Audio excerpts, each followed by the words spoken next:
Mantap dah. Buat apa ini?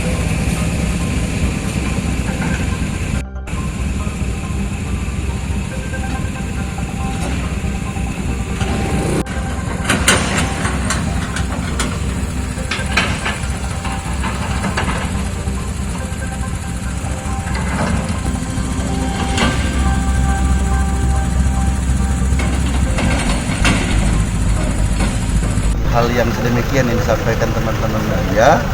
Ya, mulai hari ini kita akan tunjuk dengan OPD yang terkait untuk melakukan cek lokasi dulu untuk melihat fakta kebenaran yang terjadi.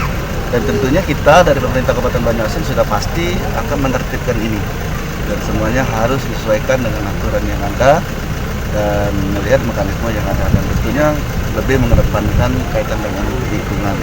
Dan sebab itu perusahaan-perusahaan yang sekarang melaksanakan kegiatan yang dimaksud, penggalian tanah, galian C segala macam yang dimaksud ini akan kita tertibkan.